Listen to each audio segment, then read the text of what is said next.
Daaji, namaste. Namaste, Swati. Thank you for joining us today to talk about this meditation and health in honor of Doctor's Day. So my name is Dr. Swati Kannan, and I am a surgical dermatologist in San Diego, California. I have been a Heartfulness trainer for 2 years and a practitioner for 10. So I'm really delighted to speak to you today. And for the audience, Daaji is the global guide for Heartfulness meditation. So welcome. Thank you, Swati. Thank you, and happy Doctor's Day. When I was in medical school about 10 years ago. And at that time, we just were taught to treat the physical ailments and the symptoms. So you have a symptom, you diagnose, you treat. But in the last 10 years, there's been a whole new field involving the mind-body connection, which I think we've talked about with stress management and how meditation can help anxiety. But can Heartfulness help to identify beyond the mind-body connection? Let us say you were traveling to India, you came to India, and you didn't have your drinking bottle, Bisleri or, what we call, drinkable water, right? And you end up going to a restaurant who serves you a glass of water and you drink, everything here is clean. Of course it is clean, but you're not used to these germs here. So within few hours, you may get, I don't say you will surely get, but you may get diarrhea. Right? Now, if you meditate and say, my diarrhea will go away, I think you're dreaming. Okay, when you have a cold and you have a flu, when you have HIV, and you say meditation will cure all these ailments, I don't think so. You have to find the reasons. What is the reason behind my sickness? If it is out of misunderstanding, if it is at a mental level, if it is because of illusion, if my blood pressure is simply shooting up because I can't handle the news. I can't handle the news because I'm not able to understand the whole scenario. So anything related to mind, meditation can help. Right? At a physical level, when you say you have bacterial infection and you want to cure it with meditation, I wouldn't recommend it. Of course, meditation can help us improve immunity by positive thinking, by inculcating in us positive attitude towards life. But that is indirect. You see, meditation also prepares you ahead of time that, okay, Swati, take a bottle of water wherever you go. There is no harm in taking fried food in India because fried food is going to kill all the germs. You don't go for salad in India because salad may not be totally clean. Even if they are cleaned it with water, water may not have been clean. So meditation gives you insight ahead of time. We call it foresight. Yeah. Right? See, this foresightedness is created through meditation. In mundane things, see, the inner things also can happen. How do I adjust my inner moods? How I adjust myself with responses to the outside world? How I can adjust myself with this ever-changing inner canvas and respond accordingly. So it makes me wiser all the time. You see, about actions people, my father used to say, that there are few categories of works, you see, or individuals based on the work they do, kind of work they do. One is this, even after they goof up, they don't realize they have goofed up. They're so fool. Their foolishness crosses all limits. That even after they have completed the work and they know it is not done well, they are not able to recognize that it is a sloppy job. Right. Right? These guys have crossed their limits where they are not able to recognize their stupidity. Other group of individuals, while they are doing the work, They recognize ahead of time, oh, this is not happening right way. There are stupid, there are fools, there are some intelligent people. And the wisest of the lot, before jumping into action, they know the consequences.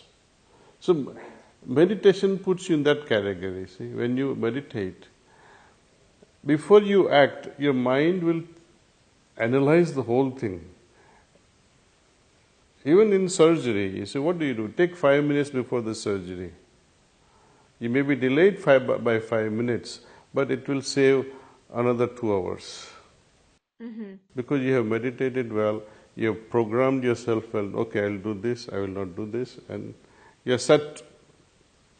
If you're not very clear, you'll be struggling at that moment of surgery. See? Oh, I did that in the beginning too. So, but yes, you have to, it gives you foresight and insight, I think, practice and meditation. And slowly we make use of this inner radar, so that this meditative mind, which is a result of meditation, can touch everything we do in life. Whether you're cooking, or you're doing ironing, or you're driving, or you're watching movie, or your honeymoon. When meditative mind is involved in all these things, they become spiritual. I think the other part of medicine now that is quite interesting is that Western medicine is adopting Eastern culture. So acupuncture is now covered by insurance. There's forms of energy healing and holistic healing. What is your opinion on these methods of healing, like Reiki or energy healing? And do you think that transmission can help in these ways of healing? I would say, I don't know how many of your listeners are used to certain classification of our body. Okay, we can broadly categorize this in five spectrum. Like you have this light as 7 colors, 7 spectrum, right? 7 colors forming one colorless light. Likewise, the entire body, what is manifested, we call it a physical body. Right? We call it, this is a Sanskrit word, it's called Annamaya Kosha, which is nourished by food that we take. There is a kosha behind it, a layer behind it, which is a mantle, Manomaya Kosha, which is a mental sheath. Then there is a Pranamaya Kosha of energy. Then there is a Vijnanmaya Kosha, built of wisdom. And finally, there is a kosha called Anandamaya Kosha, made of bliss, which is your soul. Now, what nourishes these layers? Food, as I said in the first place, nourishes the Annamaya Kosha. The bliss sheath, the innermost one, how will you nourish that? See, Manomaya Kosha, Vijnanmaya Kosha, see, and Pranamaya Kosha. They are somehow charged up through education, through interactions, and many things of that nature.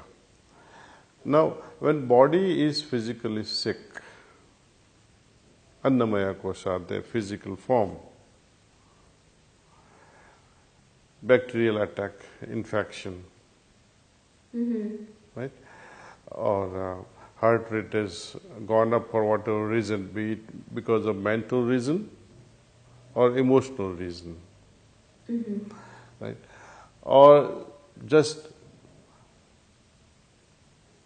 it is you are predisposed to hypertension, for example, right? So you take a right medication, either you take a alpha blocker or a beta blocker, and reduce the blood pressure. But if you had known that this BP or hypertension is because his son or daughter is creating problem for this father, see, it is affecting the mind, right? Now, the right thing to do would be to put a proper perspective to this relationship between father and his daughter or a son. or his wife.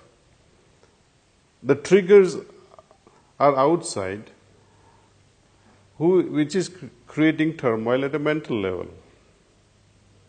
Right? So if this resolution can happen through psychiatric consultation, for example, then you need not have taken medication. See? But when it is high, you better take it. At the same time, do the consultation. It go to a next level, for example, where energy is affected. Right? I have felt this often actually. Once, what triggered this? I was using a phone. Okay. I don't want to name a phone because that company might sue me that you are creating problem for our, But it was a very expensive phone. So you can, and I was holding it in my hand and I was talking for 5 minutes with that phone. After that, I felt as if my left hand was cut off from my body, and there was so much of pain. And each time later on I held that phone in my hand, I would start feeling itching sensation here, and it would travel like this over here, then it would go up, and then I would have this ringing sensation in the ears.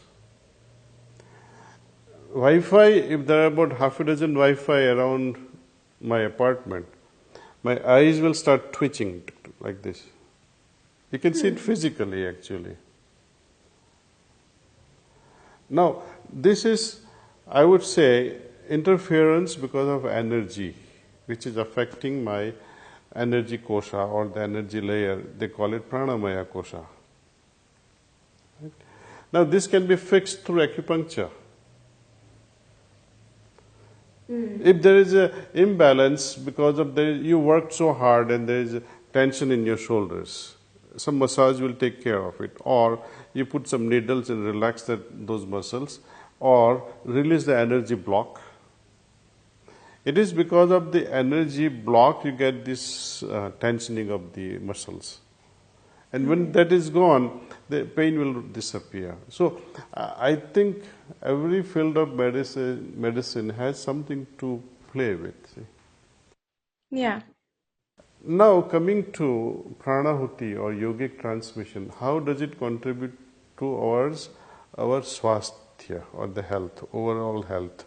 But swasthya, as it is described in Sanskrit, swasthya, it is wrongly translated to claim it as health.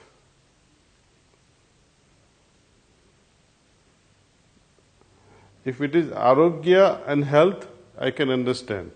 But swasthya, in Gujarati also you'll say, Tamaru swasth kem che, or aapka swasth kaisa hai, things like that. Swasthya, it is loosely translated as health.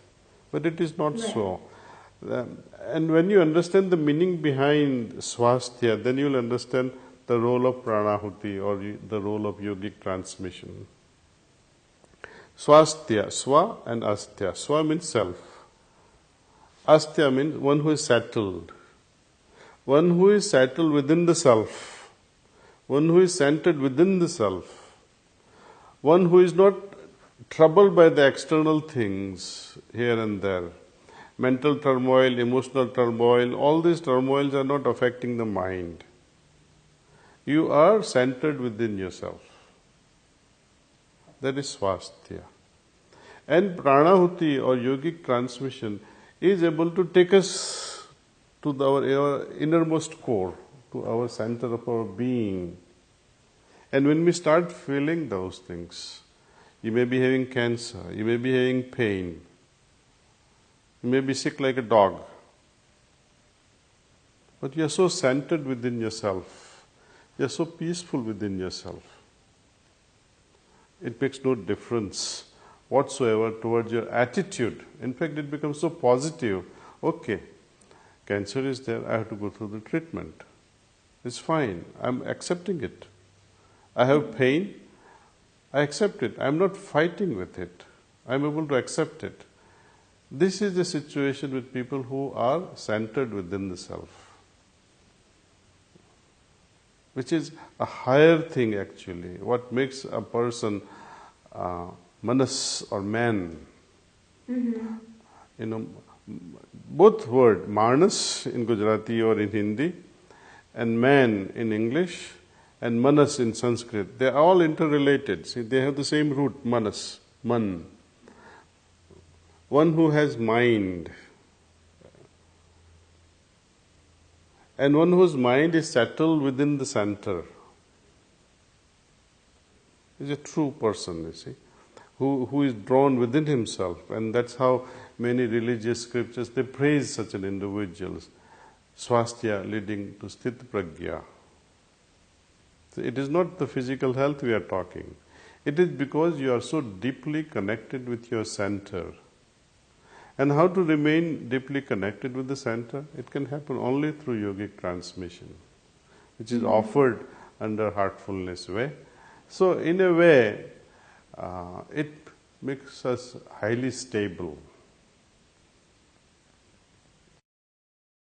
Well, thank you and namaste. And for those of the members and audience who are watching this for the first time and are interested in meditation, you can go to heartfulness.org and click on experience.